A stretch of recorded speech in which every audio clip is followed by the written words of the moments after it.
মনে হচ্ছে না বন্ধুরা যে তেল দিয়েছি প্রদীপের মধ্যে।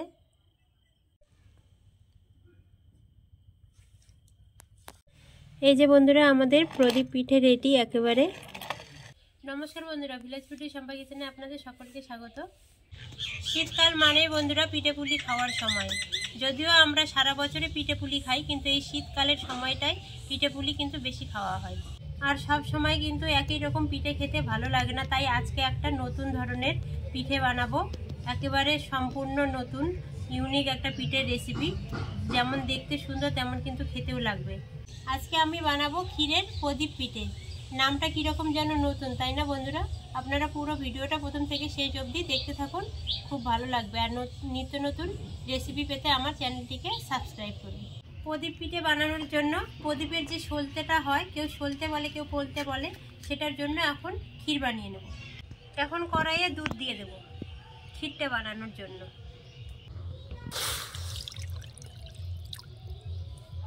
এই দুধের মধ্যে এখন নারকেল কোড়া দিয়ে দেব। আপনারা পুরো দুধ দিয়েও ক্ষীরটা বানাতে পারেন। আমি একটু নারকেল কোড়া দিলাম, আর একটু চিনি দিয়ে দেব। মিষ্টিটা একটু কমে দেব, পরে মিষ্টির ব্যবহার হবে, গুড়ের ব্যবহার হবে, ওই জন্য মিষ্টিটা এখন একটু কম দেব।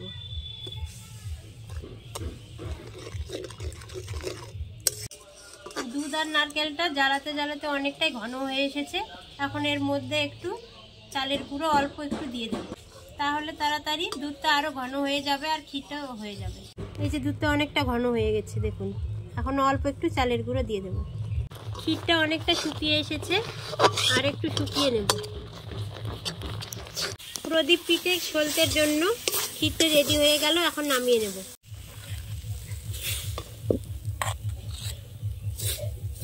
এখন এই কড়াইতেই আবার দুধ দিয়ে দেব।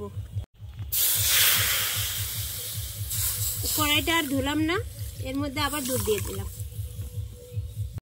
নারকেল কুড়ে নিয়েছি এখানে একটু, এই দুধের মধ্যে দিয়ে দেব। মিক্সারে একটু গুঁড়ো করে নিয়েছি। আপনাদের কাছে যদি নারকেলের গুঁড়ো পাউডার থাকে তাহলে সেটাও দিতে পারেন। এখানে দুধের পরিবর্তে কিন্তু আপনারা জলও ব্যবহার করতে পারেন। দুধ দিয়ে বানালে পিঠেটা খেতে বেশি ভালো হয়, তার জন্য এখানে দুধ দিয়ে দিলাম আমি। এই দুধের মধ্যে এখন 3টা এলাচ দিয়ে দেব। এলাচের মুখগুলো ফাটিয়ে নিয়েছি, তাতে একটু গন্ধটা খুব সুন্দর আসবে। এই দুধের মধ্যে 1 চামচ ঘি দিয়ে দেব। এই ঘিটা অপশন না, আপনারা চাইলেও নাও দিতে পারেন।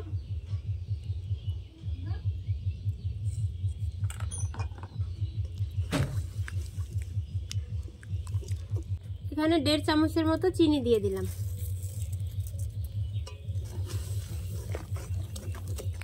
এখন নারকেল কোড়াগুলো দিয়ে দিলাম।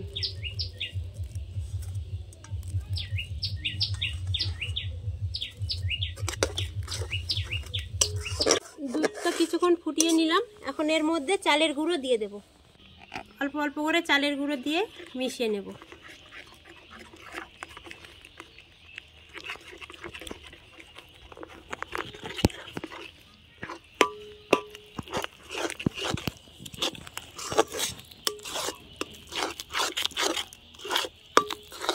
প্রদীপ পিঠের জন্য চালের আটার ডোটা রেডি হয়ে গেছে, এখন নামিয়ে নেব। এইভাবে যখন কড়াই থেকে ছেড়ে আসবে তখন বোঝা যাবে যে ডোটা হয়ে গেছে। এখন নামিয়ে নেব। পিঠেগুলো বানানোর জন্য এখানে হাঁড়িতে জল বসিয়ে দিলাম, আর এইদিকে ডোটা ঠান্ডা হয়ে যাক, একটু মেখে নেব। এখন ডোটা মেখে নিচ্ছি, ঠান্ডা হয়ে গেছে। একটু আটা দিয়ে মেখে নিচ্ছি ডোটা। বন্ধুরা, পিঠেটা বানাতে বানাতে সন্ধ্যা হয়ে গেল, তাই বারান্দায় বসে পড়লাম। উঠোনের মধ্যে লাইট নেই, ওই জন্য বারান্দায় বসে এখন বানাবো। এই যে ডোটা মাখিয়ে নিয়েছি কত সুন্দর করে, দেখুন একবার। এই যে ডোটা সুন্দর করে মেখে নিয়েছি। এখন ডোটা থেকে লেচি কেটে নেব।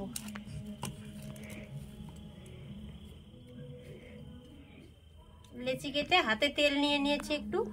এই যে এইভাবে গোল করে সবগুলো বল করে নেব। একই মাপের করার চেষ্টা করবেন, তাহলে কিন্তু পিঠেগুলো বানাতেও সুবিধা হবে আর একই মাপে হবে। সব বলগুলো বানানো হয়ে গেছে, এখন পিঠেগুলো বানিয়ে নেব। একটা বল নিয়ে নেব, নিয়ে প্রদীপের মতো এখন বানিয়ে নেব। এইভাবে প্রথমে বানিয়ে নিতে হবে, মাঝখানে একটু গর্ত করে দিতে হবে, দিয়ে প্রদীপ যেরকম বানাই সেইভাবে বানিয়ে নেব।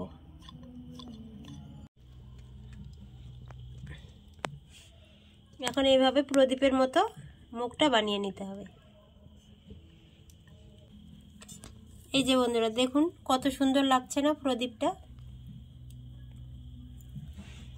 এইভাবে একটা প্রদীপ হয়ে গেল, সবগুলোই এখন এইভাবে বানিয়ে নেব। আর একটা আপনাদের দেখিয়ে দেব। আবার একটা বল নিয়ে নিলাম, আবার এইভাবে বাটির মতো করে নেব। মাঝখানটা একটু গর্ত করে নিতে হবে প্রদীপের মতো। এই পিঠেগুলো খেতে কিন্তু খুব ভালো লাগবে বন্ধুরা, নারকেল দুধ দেওয়া আছে তো। একেবারে নতুন ধরনের পিঠে, দেখতে কিন্তু একেবারে প্রদীপের মতোই। কেউ কিন্তু বুঝতে পারবে না যে এগুলো প্রদীপ না পিঠে। একটু ধারগুলো সমান করে নিতে হবে।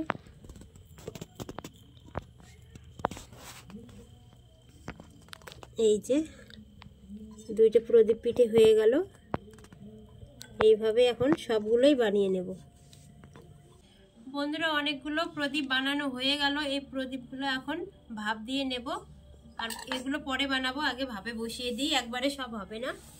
এরকম একটা ছিদ্রযুক্ত থালা নিয়েছি, এই থালার মধ্যে একটু তেল মাখিয়ে দেব, দিয়ে প্রদীপগুলো বসিয়ে দেব। এই প্রদীপগুলো এখন একটা একটা করে এই থালায় বসিয়ে দেব।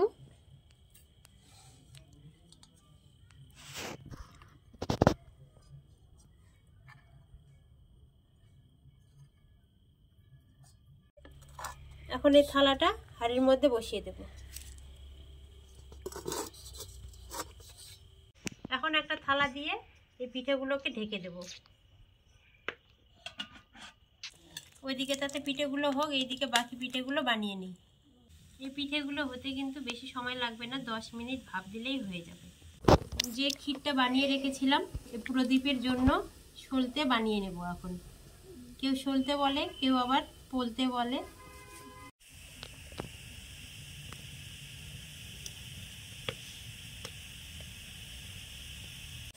এইভাবে সলতেগুলো বানিয়ে নেব।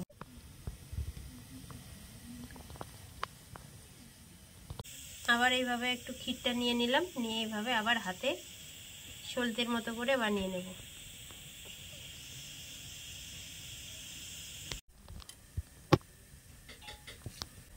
সব সলতেগুলো এইভাবে এখন বানিয়ে নেব। এই প্রদীপ পিঠেগুলো ভাপ দেওয়া হয়ে গেছে, এখন নামিয়ে নেব আর বাকি পিঠেগুলো বসিয়ে দেব। এই যে এগুলো নামিয়ে নিলাম, এখন এগুলো বসিয়ে দেব। সব পিঠেগুলো নামিয়ে নিয়েছি ভাপ দিয়ে, সলতেও বানানো হয়ে গেছে। এখন প্রদীপগুলোর মধ্যে সলতে দিয়ে দেব। এখন একটা করে সলতে নিয়ে প্রদীপগুলোর মধ্যে দিয়ে দেব। সলতেগুলো একটু মোটা মোটা করেছি, তাহলে ক্ষীরটা খেতে কিন্তু খুব ভালো লাগবে। দেখুন তো বন্ধুরা কেমন লাগছে। প্রদীপগুলোর মধ্যে সলতে দেওয়া হয়ে গেল। এখন এখানে খেজুরের ঝোলা গুড় নিয়েছি, এই খেজুরের ঝোলা গুড়টা এই প্রদীপের মধ্যে দিয়ে দেব। এই খেজুরের ঝোলা গুড়টা দেখুন একেবারে তেলের মতো লাগছে। মনে হচ্ছে না বন্ধুরা যে তেল দিয়েছি প্রদীপের মধ্যে?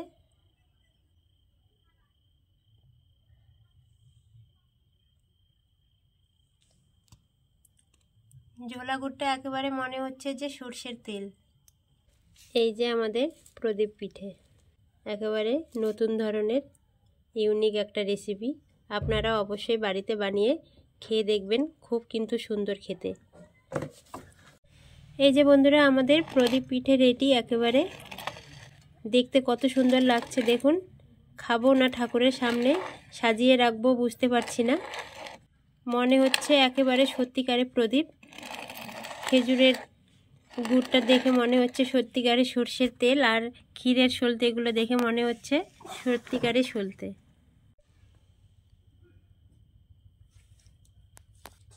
কত সুন্দর লাগছে দেখুন। এই যে আমাদের প্রদীপ পিঠে, নাও খেয়ে দেখো বাবা কেমন হয়েছে প্রদীপ পিঠে। খুব ভালো হয়েছে মা, সবথেকে ভালো লাগছে ক্ষীরটা।